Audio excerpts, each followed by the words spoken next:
bulletin a moment ago, the Government Meteorological Bureau has requested the large observations of the country to be kept an astronomical watch as any further disturbances occurring on the planet Mars. Due to the unusual nature of these occurrences, we have arranged an interview with noted astronomer Professor Pearson, who will give us a view on the event in a few moments. We'll take you to the Princeton Observatory at Princeton, New Jersey. We are now ready to take you to the Princeton Observatory at Princeton, where Carla Phillips, our commentator, will interview Professor Regina Pearson, famous astronomer. We take you now to the Princeton, New Jersey. Good evening, ladies and gentlemen. This is Carla Phillips speaking to you from the observatory at Princeton. I'm standing in a large semicircular room, pitch black except for an oblong split in the ceiling. Through this opening, I can see a sprinkling of stars that cast kind of a frosty glow over the intricate mechanism of the huge telescope. The ticking sound you hear is the vibration of the clockwork. Professor Pearson stands directly above me on a small platform, peering through the giant lens. I ask you to be patient, ladies and gentlemen, during any delay that may arise during our interview. Besides his ceaseless watch of the heavens, Professor Pearson may be interrupted by telephone or other communications. During this period, he is in constant touch with the astronomical centers of the world. Professor, may I begin our questions? At any time, Miss Phillips. Professor, would you please tell our radio audience exactly what you see as you observe the planet Mars through your telescope? Nothing unusual at the moment, Miss Phillips. A red disk swirling in a blue sea, transverse stripes across the disk. Quite distinct now because Mars happens to be the point nearest the Earth in opposition, as we call it. All right. In your opinion, what do these transverse stripes signify, Professor Pearson? Not canals, I can assure you, Miss Phillips. Although that's the popular conjecture of those who imagine Mars to be inhabited. From a scientific viewpoint, the stripes are merely the result of atmospheric conditions particular to the planet. Okay, then you're quite convinced as a scientist that living intelligence as we know it does not exist on Mars? I'd say the chances against it are 1,000 to 1. And yet, how do you account for those gas eruptions occurring on the surface of the planet at regular intervals? Miss Phillips, I cannot account for it. By the way, Professor, for the benefit of our listeners, how far is Mars from Earth? Approximately 40 million miles. Well, that seems a safe enough distance. Just a moment, ladies and gentlemen. Someone has just handed Professor Pearson a message. While he reads it, let me remind you that we are speaking to you from the observatory in Princeton, New Jersey, where we are interviewing the world-famous astronomer, Professor Pearson. One moment, please. Professor Pearson has just passed me a message which he has received. Professor Pearson, may I read the message to the listening audience? Certainly, Miss Phillips. Ladies and gentlemen, I shall read you a wire addressed to Professor Pearson from Dr. Gray of the National History Museum, New York. 9:15 p.m. Eastern Standard Time. Seismograph registered shock of an almost earthquake intensity occurring within a radius of 20 miles of Princeton. Please investigate. Signed, Lloyd Gray, Chief of Astronomical Division. Professor Pearson, could this occurrence possibly have something to do with the disturbance observed on the planet Mars? Hardly, Miss Phillips. This is probably a meteorite of unusual size, and its arrival at this particular time is merely a coincidence. However, we shall conduct a search, and as soon as daylight permits.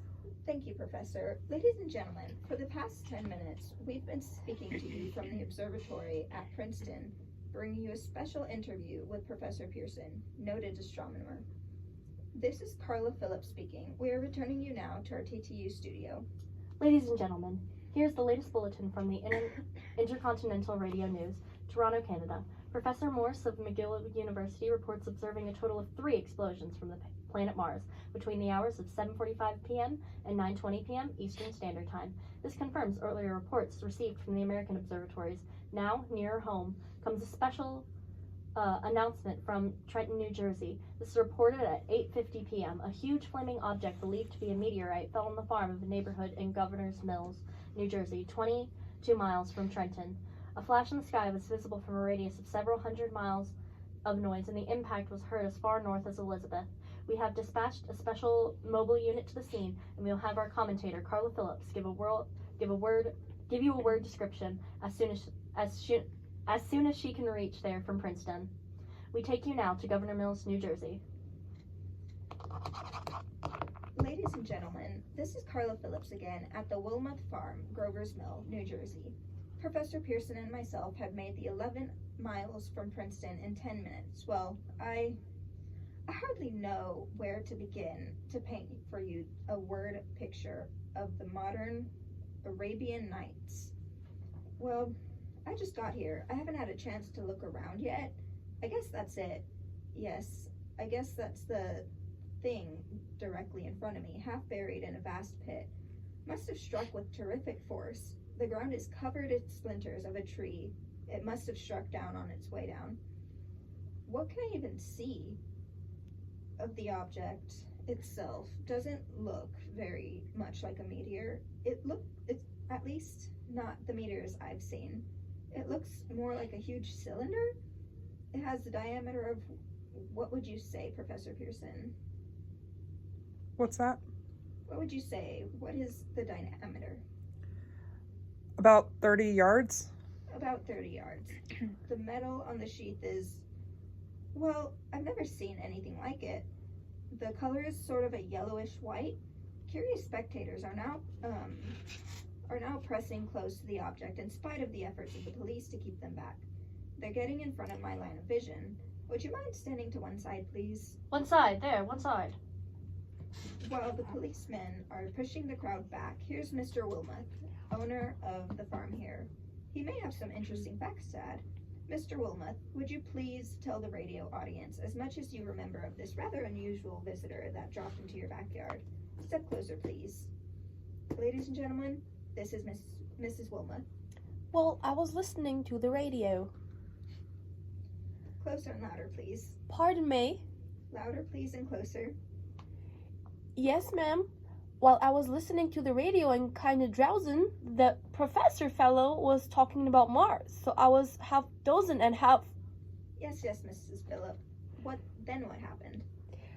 As I was saying, I was listening to the radio kind of halfways. Yes, Mrs. Wilmoth, and then you saw something? Now, first off, I heard something. And what did you hear? A hissing sound, like this. Kind of like a 4th of July rocket. Then what? Turned my head out the window and would have I swore I was to sleep and dreaming. Yes. I seen a kind of greenish streak and then zingo, something smacked the ground, knocked me clear out of my chair. Well, were you frightened, Mrs. Wilmoth? Well, I ain't quite sure. I reckon I was kind of riled. Thank you, Mrs. Wilmoth. Thank you. Want me to tell you some more? No, that's quite all right, thank you. Ladies and gentlemen, what you've just heard, Mrs. Wilmoth, owner of the farm where this thing has fallen, I wish I could convey the atmosphere. The background of this fantastic scene, hundreds of cars are parked in the field in the back of us. Police are trying to rope off the roadway leading to the farm, but it's no use. They're breaking right through. Cars' headlights throw an enormous spot on the pit where the object is half buried. Some of the more daring souls are now venturing near the edge. Their silhouettes stand out against the metal sheen. One man wants to touch the thing. He's having an argument with the policeman. The policeman wins. Now, ladies and gentlemen, there's something I haven't mentioned in all this excitement, but now it's becoming more distinct. Perhaps you've caught it already on your radio. Listen. Do you hear it? It's a curious humming sound that seems to come from inside the object. I'll move the microphone nearer. Now can you hear it? Oh, Professor Pearson, Yes, Miss Phillips? can you tell us the meaning of the scraping noise inside the thing? Possibly the unequal cooling of the surface? I see. Do you still think it's a meteor, Professor? I don't know what to think. The metal casing is definitely extraterrestrial, not found on this Earth. Friction with the Earth's atmosphere usually tears holes in a meteorite. This thing is smooth and, as you can see, of cylindrical shape. Just a minute. Something's happening. Ladies and gentlemen, this is terrific. This end of the thing is beginning to flake off. The top is beginning to rotate like a screw. The thing must be hollow. She's moving. Look, the darn thing's unscrewing. Keep back there. Keep back, I tell you. Maybe there's men trying to escape. It's red hot. They'll burn a cinder. Keep back there. Keep these idiots back. She's off. She's top loose. Look there. Stand back. Ladies and gentlemen, this is the most terrifying thing I've ever witnessed. Wait a minute. Someone's crawling out of the hollow top. Someone or something. I can see peering out of that black hole 2 luminous discs. Are they eyes? It might be a face. It might be... Good heavens. Something's wriggling like out of the shadow like a gray snake. Now it's another one. And another. They look like tentacles to me. There, I can see the thing's body. It's large as a bear, and it glistens like wet leather. But that face, Ladies and gentlemen, it's indescribable. I can hardly force myself to keep looking at it. The eyes are black and gleam like a serpent. The mouth is V-shaped, with saliva dripping from its rimless lips that seem to quiver and pulsate. The monster, or whatever it is, can hardly move. It seems weighted down by possibly gravity or something. The thing's rising up. The crowd falls back now. They've seen plenty. This is the most extraordinary experience. I can't find the words. I'll pull this microphone with me as I talk. I'll have to stop the description until I can take a new position. Hold on, will you please? I'll be back in right a minute. We are bringing you an eyewitness account of what's happening on the Willamette Farm, Grover's Hills, New Jersey. We now return to Carla Phillips in the Grover's Mill. Ladies and gentlemen, am I on? Okay, ladies and gentlemen, here I am, back of a stone wall that adjoins Mrs. Wilmot's garden. From here, I can get a sweep of the whole scene. I'll give you every detail as long as I can talk, as long as I can see. More state police have arrived. They're drawing up a cordon in front of the pit, about 30 of them. No need to push the crowd back now. They're willing to keep their distance. The captain is conferring with someone. We can't quite see who. Oh, yes, I believe it's Professor Pearson. Yes, it is. Now they've parted. The professor moves around one side, studying the object, while the captain and 2 policemen advance with something in their hands. I can see it now. It's a white handkerchief tied to a pole, a flag of truce. If those creatures know what it means, what anything means. Wait, there's something happening.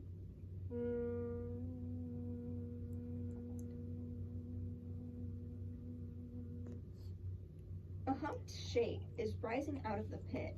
I can make out a small beam of light against a mirror. What's that? There's a jet of flame springing from the mirror, and it leaps right at the advancing men.